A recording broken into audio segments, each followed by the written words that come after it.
Treehouse folks, DIY enthusiasts.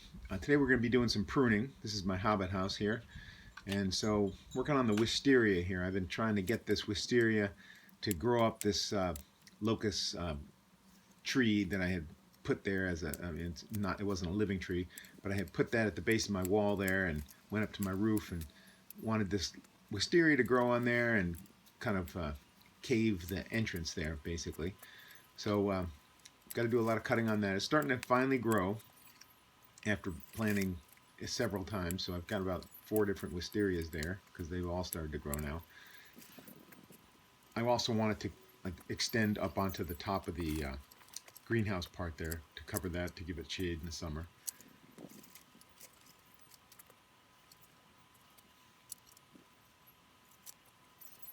The wisterias put out a lot of vine. And they really get going once they get established. You do have to do a lot of pruning on them, but they make some really cool twisty vines. They twist around each other and they twist around things and they get thicker and they're just amazing looking. And then of course if they flower, they're beautiful. They've got these nice sort of grape-like clusters that hang down. It could be purple or blue or different colors. I'm not sure what these have yet to flower, so we'll see if and they might not flower because I might have planted the wrong ones for the area that I'm in, so that can be a problem too. But so I take some of the vines and I move them where I want them. Now this is an apple tree here, and I'm trying to get it to spread out, and that's south. So the idea is to get like a lot of sun into your tree there, and so I'm always keeping that in mind when I prune. Sometimes the tree doesn't want to cooperate exactly. Ideally, you want to look for branches coming out with a right angle, or at the bare minimum a 45-degree angle, because that way the branch will the grain will grow underneath the branch and on top of the branch up to the back up onto the rest of the tree, and it makes it much stronger. Whereas if let's look at a couple of my older trees. The oldest ones that I've done, they're probably 30 years old or so.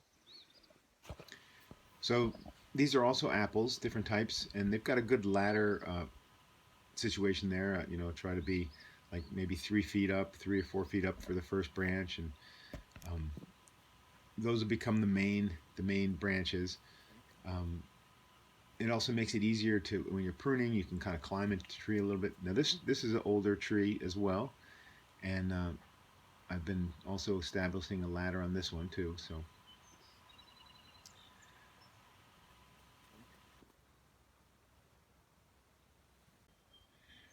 the last 2 that you saw are the 2 in the background. This one up front is also, these 3 are my oldest ones.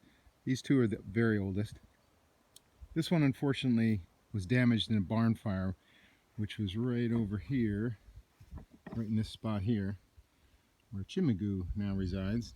Barn was in here, and so the heat was pretty intense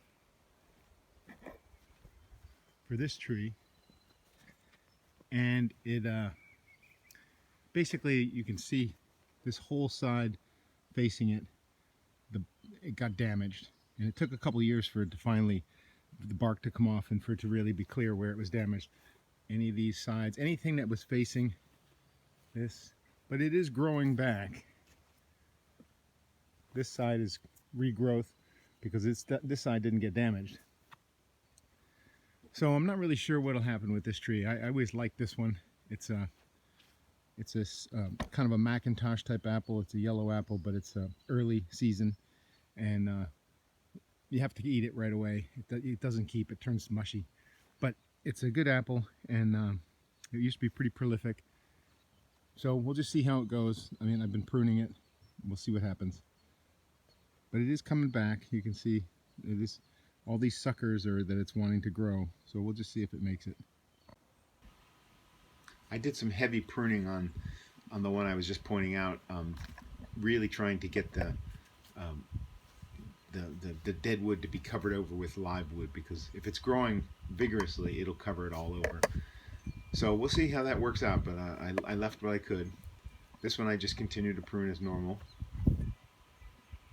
Trying to leave, you always want to leave some fruit wood so that you get some fruit that year, but you keep, it's kind of balance between cutting off branches that you don't want, but keeping enough branches that'll have blossoms. So this is what I've been cutting off right there. I'll just chop that up and throw it in the woods.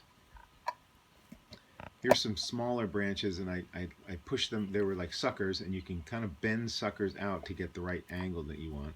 Sometimes I'll use a branch from that I've cut off to use like a crutch and just shove it up under a notch or something, and that'll hold it out. And then after it grows for a while, you won't need that crutch there. It'll have already created its angle. I'm just experimenting with these because this is the side that got burnt, and so none of the branches on that side lived. So I'm trying to get some branches to go out on the side that got burnt. And that is kind of the south side as well.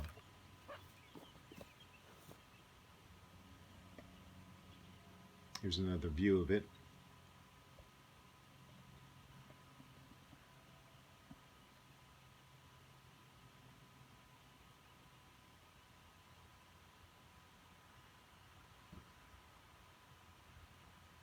And like I said, these trees are 25, 30 years old. They're not standard size. They're semi-dwarf, so they won't get super big like a regular one. This is one that I had initially I had found this tree in the woods. It was just a wild apple, and it's grown really well. And now it's gotten to the point where I'm ready to cut it all back and then start grafting on varieties that I want, because the apples that are on it are flavorless. This one as well as one that I pulled out of the woods, and I'm also cutting the branches back and grafting on the ends the varieties I want.